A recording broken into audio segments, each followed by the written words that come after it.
The Lives of the Saints by Father Alban Butler. December 5th, Saint Sabas, Abbot AD 532. Saint Sabas, one of the most renowned patriarchs of the monks of Palestine, was born at Monastic in Cappadocia, not far from Caesarea, the capital, in 439. The name of his father was John, that of his mother, Sophia. Both were pious and of illustrious families.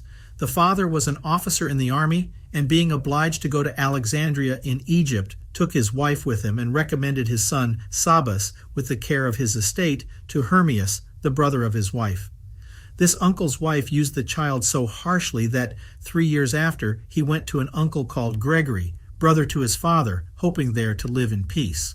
Gregory, having the care of the child, demanded also the administration of his estate, whence great lawsuits and animosities arose between the two uncles. Sabas, who was of a mild disposition, took great offense at these discords about so contemptible a thing as earthly riches, and the grace of God working powerfully in his heart, he resolved to renounce forever what was a source of so great evils among men.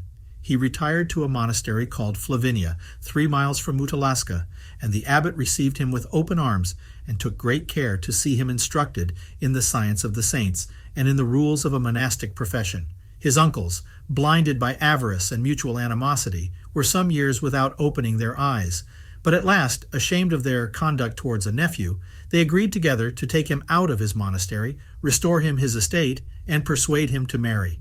In vain, Hay employed all means to gain their point.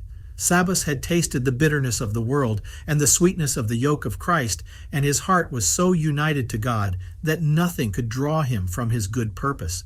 He applied himself with great fervor to the practice of all virtues, especially humility, mortification, and prayer, as the means to attain all others. One day, while he was at work in the garden, he saw a tree loaded with fair and beautiful apples, and gathered one with an intention to eat it. But reflecting that this was a temptation of the devil, he threw the apple on the ground and trod upon it. Moreover, to punish himself, and more perfectly so overcome the enemy, he made a vow never to eat any apples as long as he lived. By this victory over himself, he made great progress in all other virtues, exercising himself by day in labor, accompanied with prayer, and by night in watching and devotions, always flying idleness as the root of all evils, sleeping only as much as was absolutely necessary to support nature, and never interrupting his labors, but to lift up his hands to God. Though he was the youngest in the house, he soon surpassed all the rest in fervor and virtue. So tender was his charity and compassion, that once when he was serving the baker, who had put his wet clothes into the oven to dry, and forgetting them had put in fire, seeing him much troubled for his clothes, he went into the oven and fetched them out through the flames without hurt. When Sabas had been 10 years in this monastery, being 18 years old, with the leave of his abbot, he went to Jerusalem to visit the holy places, and to edify himself by the examples of the eminent solitaries of that country. He passed the winter in the monastery of Pasarion, governed at that time by the holy abbot Elpidius. All the brethren were charmed with his virtue, and desired earnestly that he would fix his abode among them. But his great love of silence and retirement made him prefer the manner of life practiced by St. Euthymius. He cast himself at the feet of that holy abbot, conjuring him with many tears to receive him among his disciples.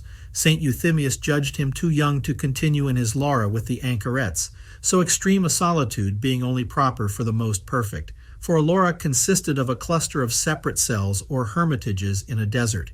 Euthymius therefore recommended him to the monastery below the hill, which was under the conduct of Theoctistus, and a kind of noviceship to the Laura, from which it lay about 3 miles distant, the Laura itself being 12 miles from Jerusalem. Sabas consecrated himself to God with new fervor, working all day and watching in prayer a good part of the night. As he was very lusty and strong, he assisted all his brethren in their offices, and prepared himself the wood and water for the house with extraordinary care and cheerfulness. He served the sick with singular diligence and affection, and was always the first and the last at the divine office, and in every regular duty. A temptation put his virtue to the trial. He was sent by his abbot as companion to another monk on certain affairs to Alexandria.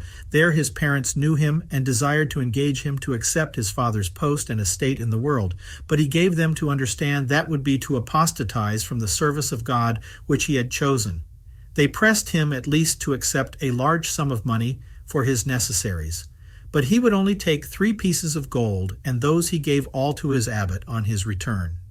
When he was 30 years of age, he obtained leave of St. Euthymius to spend 5 days a week in a remote cave, which time he passed without eating anything, in prayer and manual labor.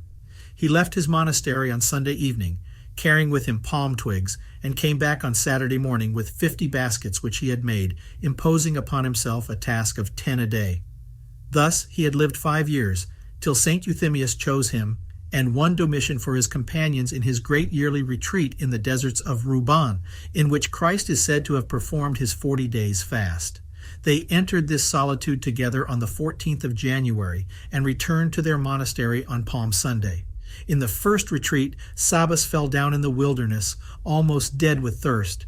St. Euthymius, moved with compassion, addressed a prayer to Christ that he would take pity on his young fervent soldier, and striking his staff into the earth, a spring gushed forth, of which Sabas, drinking a little, recovered his strength so as to be enabled to bear the fatigues of his retreat.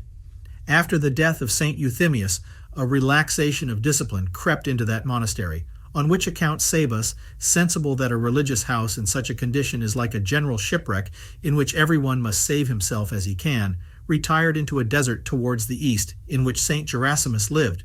The devil here endeavored to affright him by appearing in diverse shapes of serpents and beasts, but the servant of God, armed with prayer and faith, surmounted all his assaults. 4 years the saint had spent in his wilderness in a total separation from all commerce with men, when, directed by an admonition of heaven, he chose his dwelling in a cave on the top of a high mountain, at the bottom of which ran the brook Cedron. The water of that torrent not being there drinkable, he fetched what he used from a spring 5 miles off, through a very rough and steep way. He was obliged to hang a cord down the descent to hold himself by in mounting up it. Wild herbs which grew on the rocks were his food, till certain countrymen, who found him by his cord, out of respect, brought him on certain days a little bread, cheese, dates, and other little things which he might want. After he had lived here 5 years, several resorted to him, desiring to serve God under his direction. He was at first unwilling to consent, but charity overcoming the resistance which his humility raised, he founded a new Laura, which at first consisted of 70 persons, all desirous to devote themselves to praise and serve God without interruption. He marked to each the place to build their cell, and having prayed to God that they might find water, caused a pit to be dug at the foot of the mountain, where a spring was discovered which subsisted in succeeding ages. He built also a little chapel with an altar. The number of his disciples was shortly increased to 150, which obliged him to extend his Laura on the other side of the torrent. He watched over all and provided for air necessities with an incredible attention. He taught them to overcome their passions, to discover and defeat the artifices of the devil, and to pray with fruit and holy perseverance, to cut off all necessities and pretexts of ever leaving their solitude. By the help of certain charitable persons, he supplied them with all things in a manner suitable to persons dead to the world. He had no priest in his community, and he thought no religious man could aspire to that dignity without presumption. He grieved, however, to depend upon the opportunity of some strange priest for the celebration of the divine mysteries.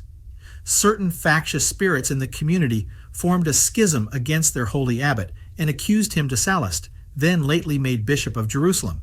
The prelate found their invectives groundless, except that the want of a priest was a real defect in the community. He therefore compelled Sabas to receive that sacred character at his hands. The abbot was then 53 years old. The reputation of his sanctity drew persons from very remote countries to his Laura. Our saint assigned a particular chapel for the Armenian monks, where they performed the first part of the divine office, which consists of prayers and instructions in their own tongue, but met in the great church to finish it and to make the oblation and receive the communion with the rest. After the death of the saint's father, his mother came to him and served God under his direction. With the money which she brought, he built 2 hospitals, one for strangers and another for the sick. Also an hospital at Jericho, and a monastery on a neighboring hill, called Castel, and another small one, a mile distant for the young, where they learned the Psalter and religious exercises.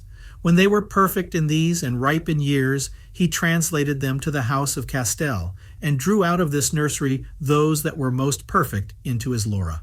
Sallust, Patriarch of Jerusalem, established St. Sabas Exarch, or Superior General, over all the monks of Palestine who lived in several cells, and St. Theodosius over all who lived in community, or the Cenobites. St. Sabas, after the example of St. Euthymius, left his disciples every year after the octave of the Epiphany, and passed the whole Lent without being seen by anyone, eating nothing all that time, except that he received the Holy Eucharist every Saturday and Sunday, which he always took with him for that purpose. If any of his disciples accompanied him, he caused them to carry with them some dried bread for their subsistence.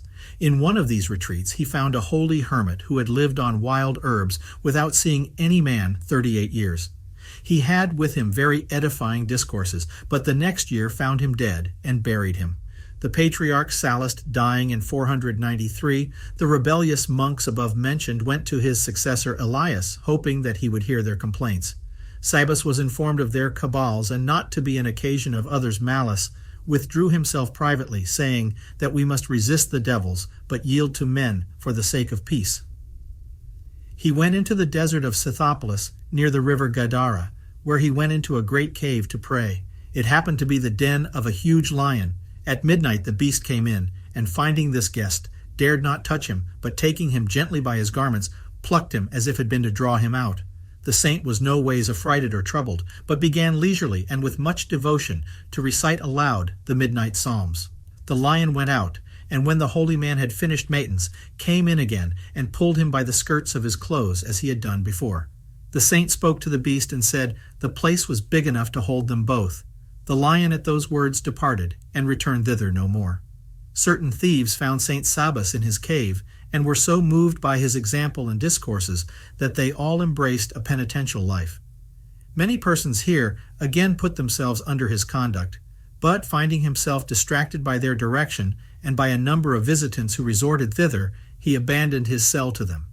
And this place grew into a monastery. He enjoyed the sweetness of perfect solitude sometime, when moved with tender charity and compassion, he went to visit his former rebellious monks, who continued hardened in their iniquity, and were joined by 20 others. The saint was pierced with grief to see them thus give death to their own souls and draw others into the same perdition.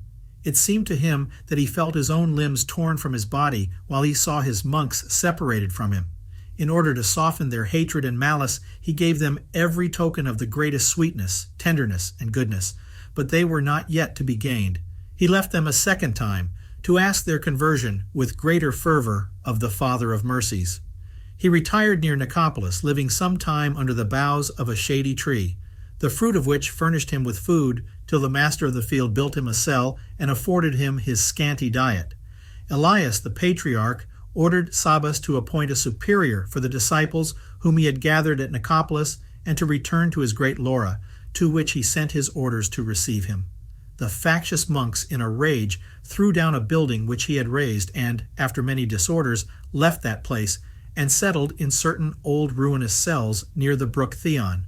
The Great Lavra was freed from their scandals, and Sabas soon renewed in it the spirit of fervor and charity. His zeal and compassion for the seditious apostates made him still to weep for them. He even procured and sent them 70 pieces of gold to build them a church and furnish them with necessaries. This excess of goodness made them to enter into themselves, confess their crime, and submit themselves to their abbot. Saint Sabas nominated a superior to govern them, and under his direction this became a new, very regular monastery. The saint founded several others after the same model. The Eastern churches were then in great confusion. The Emperor Anastasius supported the Eutychian heresy and banished many Catholic bishops. The Patriarch Elias sent to him as deputy Saint Sabas, with other famous abbots, to endeavor to stop the fury of this persecution. Sabas was 70 years old when he undertook this journey to Constantinople. As he was dressed like some poor beggar, the officers at the gate of the Imperial palace admitted the rest, but stopped him. Sabas made no reply, but withdrew into a corner to employ his time in prayer. When the emperor had read the letter of the Patriarch, in which great commendations were bestowed on Sabas, he asked where he was. The saint was sought, and at length found in a corner reciting the Psalms. Anastasius gave the abbots liberty to ask what they wanted or desired for themselves. The rest presented their petitions, but Sabas had no request to make in his own name. Being pressed by the emperor to ask some favor, he only begged that his majesty would restore peace to the church and not disturb the clergy. The emperor gave him 1,000 pieces of gold to employ in charities. Sabas stayed all the winter in Constantinople and often visited the emperor to gain his point. The prince had caused an heretical council at Sidon to condemn the General Council of Chalcedon and required the bishops to subscribe this decree, banishing many who refused to do it. However, he spared Elias, patriarch of Jerusalem, at the repeated entreaties of Sabas and dismissed the holy abbot with honor, giving him 1,000 pieces of gold, more to be distributed among the poor in his country. The saint returned to his solitude, and the emperor dying, according to what our holy abbot had foretold, Justin, his successor, favored the true faith. Saint Sabas, laying hold of that opportunity, went to Syria, Scythopolis, and other places, preaching the Catholic faith and bringing back many monks and seculars into its fold. A drought which had continued 5 years produced a famine in Palestine. The prayers of the saint obtained supplies for his 7 monasteries in their extreme necessity, and at last rain, to the universal joy of the whole country.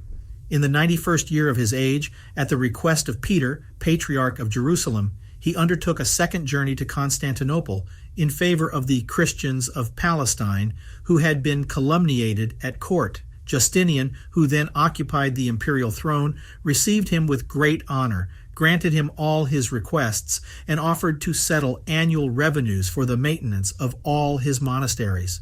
The holy abbot thanked his majesty, but said they stood not in need of such revenues, as long as the monks should serve God. However, he begged a remission of all taxes in favor of the people of Palestine for a certain term, in consideration of what they had suffered by the plunders of the Samaritans, that his majesty would build an hospital at Jerusalem for the pilgrims, and a fortress for the protection of the hermits and monks against the inroads of barbarians, that he would bestow some ornaments on the Church of Our Lady, which was lately built, and would afford his protection to the Catholics. All which things were granted. It happened one day that the emperor, being busy in council in dispatching certain affairs of the saint, who was himself present when it was the hour of tierce, the abbot went out to recite his prayers.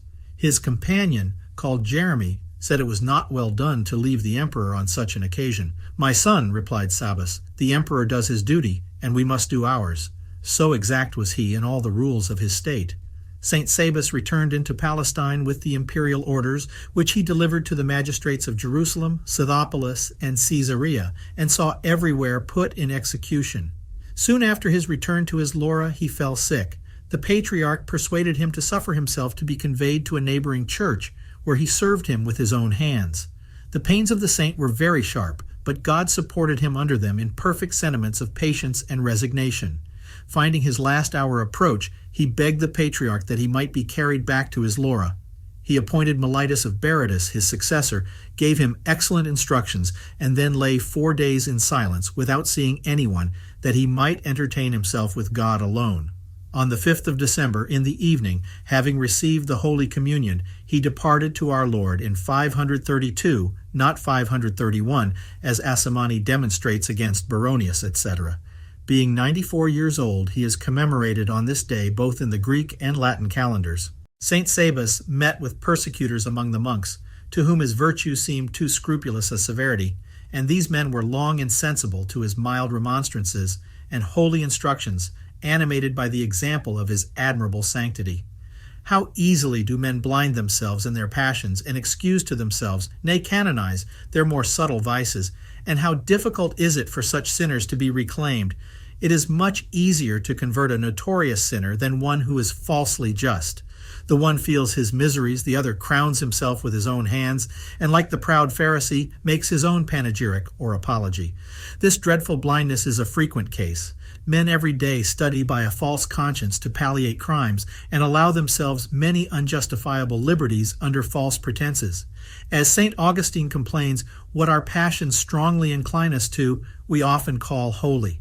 Not to perish by such illusions, we must banish out of our hearts all self-conceit, learn perfectly to die to ourselves, especially in regard to our darling or ruling passions, and never take our passions for our counselors or guides, as we shall be sure to do if we rely too much on ourselves. We must often suspect and narrowly examine our own hearts, which are frequently the greatest cheats with which we have to deal.